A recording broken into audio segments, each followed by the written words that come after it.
Of course, it's not late. You always have access to them when you fully join, fully enroll with the Tax Practice Academy. So I proceed. Tax return. Tax return is a report prepared by the taxpayer containing information on the tax affairs for a given period for the purpose of complying with the tax law. So tax return is not optional. It's a regulatory requirement. It's a compliance burden on the taxpayer. Not only pay your tax and say I've paid my tax, and you must file a return. It's a universal uh, principle in terms of practices when it comes to tax. So the types of tax return we'll be looking at here, we'll be looking at the company's income tax return. The company income tax return relates to company taxes, and I said for small entity, you are not required to pay company's income tax and education tax if your turnover is less than 25 million.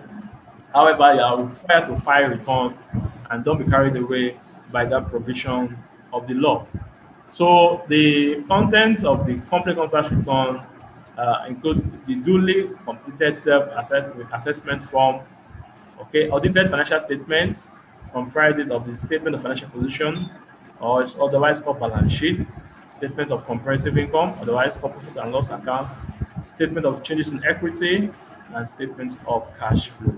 And these are your IFRS compliant financial statement.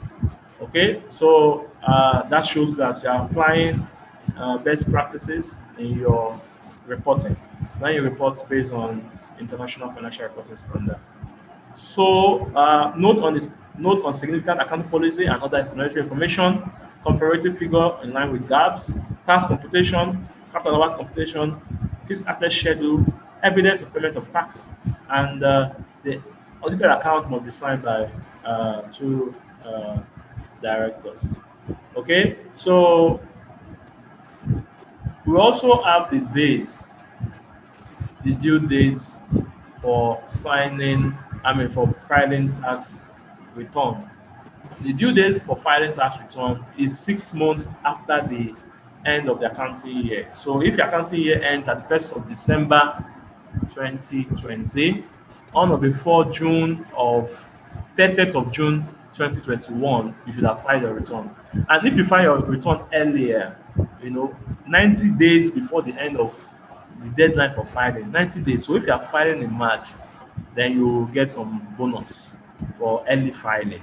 So you have like 2% if you're a medium company, 2% of the amount of the tax due if you're a medium company, and 1% if you are a large company. So if your turnover, like some banks turnover 200 and banks billion in terms of their profit now, imagine 1% of that is something. So early filing is encouraged.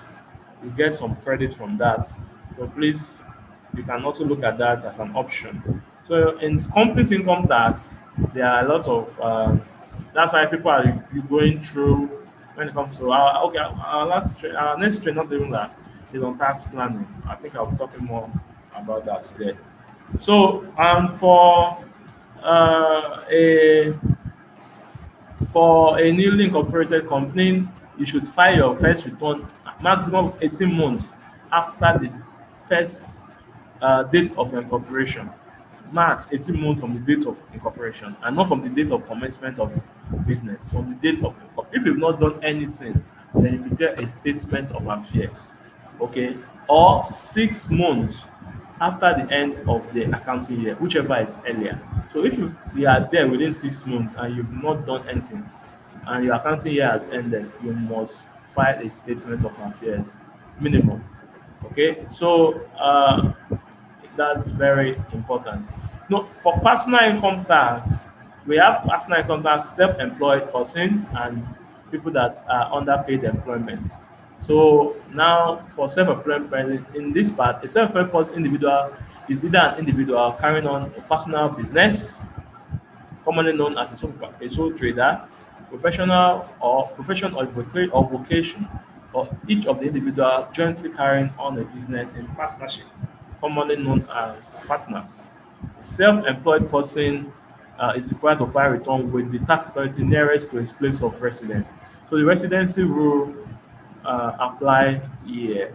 And again, if a partnership, is not taxed as an entity, each partner will have to file his or her return. So if a sole trader, a businessman, you are required to file your tax return. And to file your tax return, of course, I told you that it could be e-filing, it could be now some states have done e-filing for theirs, for Lagos, for example, Lagos State.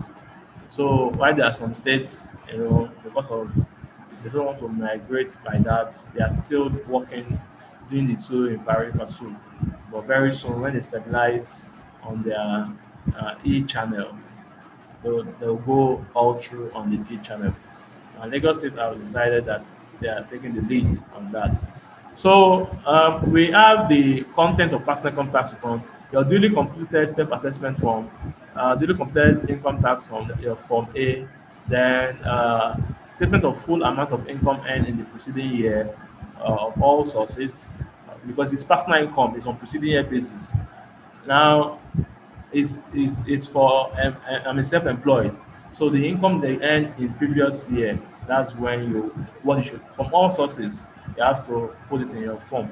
Particulars of income relief deduction on allowances, the person is entitled to declaration or attestation of the correctness and completeness of the return by the taxable person, evidence of payment. So you file all this is done electronically now in Lagos State, although some other states are still doing manual.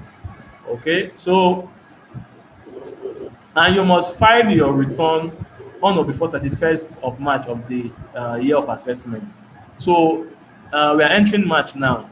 If you are self-employed, then you must file your return before 31st of March 2021 for 2020 tax, I mean accounting year or tax year. So this current year is the year of assessment. So the accounting year is the year, the previous year. So in 2020, look at you file your return for 2020 31st of March uh, 2021. That if you are self-employed, and this is different if you are under employment. If you are under employment, it's on actual year basis, meaning that the month in which you earn your salary, that month, just the next month, before the 10th of the next month, you have to remit payee into your corporate payee account. So basically, personal income tax return by individual in employment. Personal income tax is paid by individual in employment through the payee system. For this individual, the income is taxed on actual basis, meaning that income earned in a year is taxed that same year. So that's why it's on actual year basis. Okay, so and it's also kind of revenue generation for state government, because they won't wait for all the self-employed, you know, that will do their tax return once. They need something on a monthly basis to run, to pay salary monthly, to do things on a monthly basis. So this is on a monthly basis. Of course, they get back allocation and other things, but they need their own internally generated revenue. So the content of the return for individual employment is like that of self-employment, except that the income other than the employment income earned from all sources in the preceding year, income earned from employment in the current year. So, so you will need to include this in your return. Additionally, you will also need to uh, prepare when it comes to annual return by employer. Okay, I'll quickly share that slide now.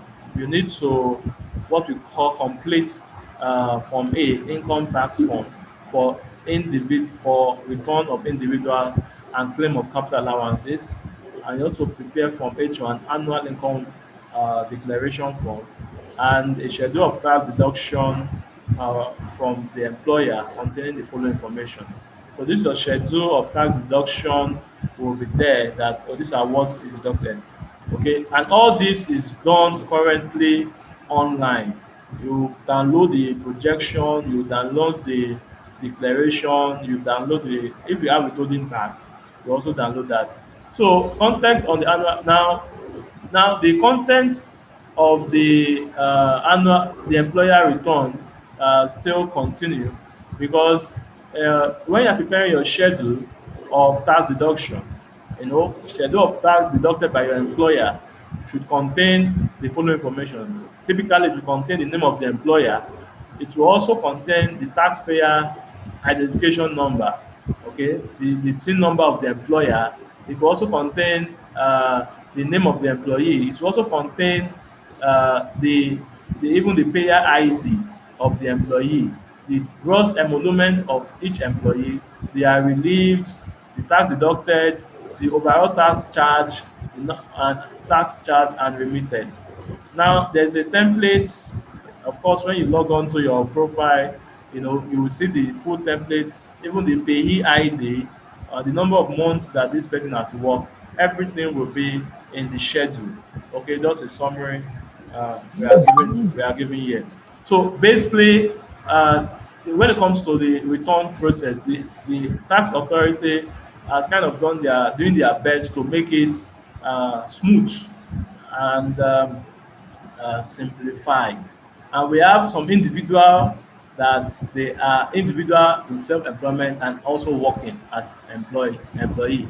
So these ones we have to, is their need to pay their payee under the actual year basis, and again pay additional tax on the same pay ID based on the income they earn preceding year. Okay, so that's the slide we have here. So income earned from employment in the current year, then income from other employment and from all sources in the preceding year. So they will pay for those two because they are under the two regime. They are employed and they're also on salary. They have their side business, let me put it that way, and they're also working under employment. Okay, so they must pay everything to one payer ID so that they won't have multiple tax accounts, so that their tax profile will be good and okay. So we also have the value added tax in terms of VAT. In terms of VAT, if your turnover is less than 25 million, you are not to file charge. You are not to charge VAT. It's different from you are not to pay VAT. I've been explaining that in since that payment of VAT, if you are charged VAT, meaning that you are buying from someone that is big, you are buying from Guinness, buying from large company, those one will charge you VAT. You will pay because those ones